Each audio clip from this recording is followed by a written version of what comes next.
जय जगन्नाथ नमस्कार। आपण माने जानती ओडिशा रे प्रथम थर पाई प्रवासी भारतीय दिवस अनुष्ठित होबाकू जाउछि।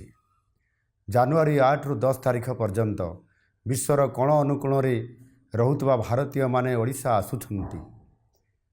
अनेक वर्ष परे आम ओडिया माननक पई एहा एक अपूर्व सुजोग।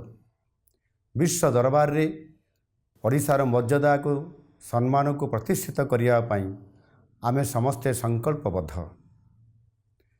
एही 3 दिन पर्यंत समस्त अतिथि माने भुवनेश्वर रे रहिबे एवं अनेक पर्यटन स्थल को मध्य बुलिबा को जिबे। तेणु मु आपण मान को निवेदन करूछि, आपण माने एही समय रे आमर प्रवासी अतिथि माननकु स्वागत करंतु और यथोचित सम्मान प्रदर्शन करंतु। सेमाने जेपरी अनुभव करिवे जे सारा ओडिशा समान को स्वागत करिया पाई प्रस्तुत रहिछि। रास्ता घाटरे सेमाने किछि आवश्यकता अनुभव कले सेमान को तुरंत साहाय्य करंतु।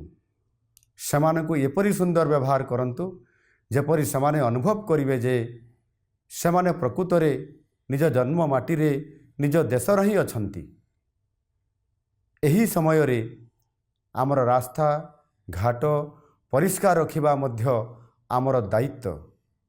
आमर संस्कृति हेउछि वसुधैव कुटुंबकम। सारा विश्व को आमे परिवार भली देखु। प्रवासी माने तो सहजरे आम निजर। आसंतु आमे समस्ते मिसी प्रवासी भारतीय दिवस को सफल करिबा।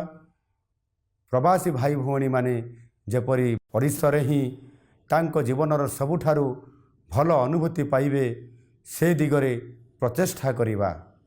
वंदे उत्कल जननी भारत माता की जय।